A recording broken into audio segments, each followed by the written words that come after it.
There are two main reasons why I like shooting with the 85mm focal length.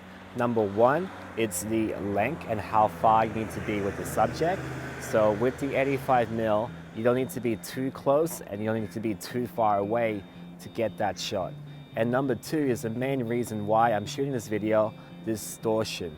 Because anytime you're shooting, let's say, below the 100mm focal length, like 85, 50mm, 35mm and things like that, you kind of get like a slight curvature, a slight distortion to the model's or the subject's face. So in this video, I'm shooting with two lenses, the 50mm and 85mm lens, showing you that distortion in the 50mm.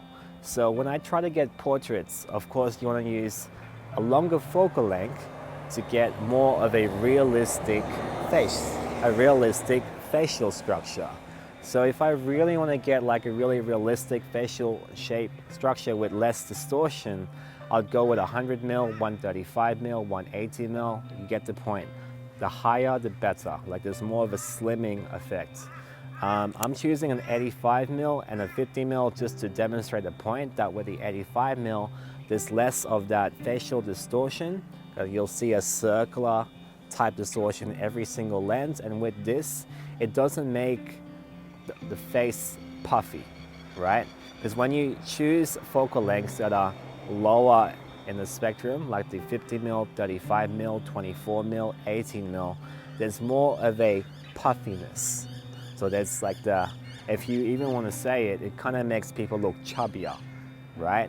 It doesn't make them look like the way they look like. When you look at yourself in the mirror, you don't look that chubby. Because when you shoot with a 50mm, 35mm, 24mm, you get that puffy look. Whereas if you shoot with an 85mm or more so 100mm or 135mm, which is my favorite lens ever, you get more of a realistic look. So you'll get less distortion.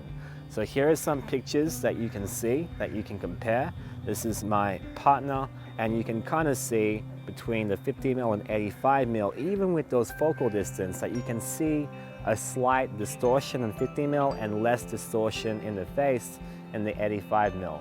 I may do a future video in the future just to show the differences between a lens, let's say in a 135mm focal length, or how much distortion there is if you use a 35mm or a 24mm lens. Because usually when you use a wide lens, right, like a 35mm, 24mm, 18mm, it's more so like an environmental portrait. So you focus on the environment.